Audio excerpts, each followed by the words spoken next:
Archimedes Principle. We are all aware of the fact that some objects float in water while others sink. Let's look at a balloon. Do you know what makes a balloon float on water? Well, it's the upward force exerted by water that makes the balloon float. To experience this, try pushing the balloon underwater. You will feel an upward force that makes it difficult to push the balloon down.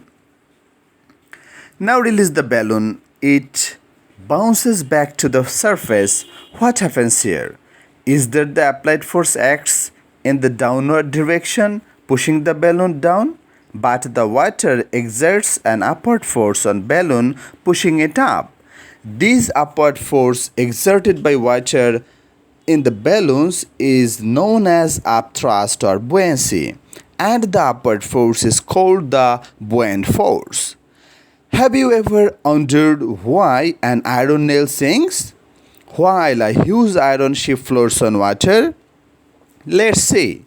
The iron nail sinks as it is solid and compact with less volume in water and its density is greater than water. Thus, the thrust exerted by water on the nail, this causes it to sink. An iron ship floats as it is hollow filled with air and occupies more volume in water and its density is less than water. Thus, the thrust exerted by water on the ship is greater than the weight of the ship, letting it float. These examples indicate that the magnitude of the buoyant force depends on the volume V of the immersed part of the body. The density is rho of the fluid and the acceleration due to gravity g. Thus, upthrust of buoyant force is equal to V rho z.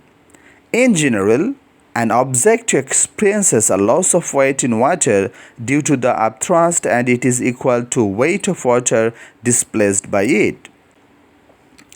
This is better answered using the law of buoyancy, also known as the Archimedes Principle. Let's see the Archimedes Principle. When an object is immersed in a liquid, the apparent loss of weight of an object is equal to the upthrust, and this is also equal to the weight of the liquid displaced. We see the uses of this principle in our daily lives. Ever caught a fish with a fishing line? When pulling the line, you would have felt the weight of the fish in water is lighter than when the fish has surfaced. Say the weight of the fish in water is 4 kilos. Its approximate weight outside would be 5 kilos.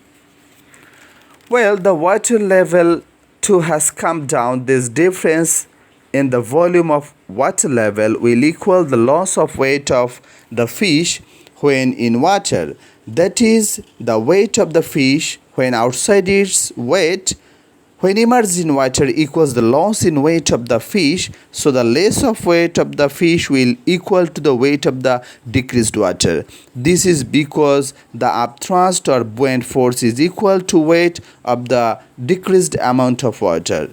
Thus, Archimedes Principle is verified. Certain technologies today work based on the Archimedes Principle. To a few examples here, the designing of ships and submarines. Hydrometer is used to find the specific gravity of liquid, and lactometer used to determine the purity of milk.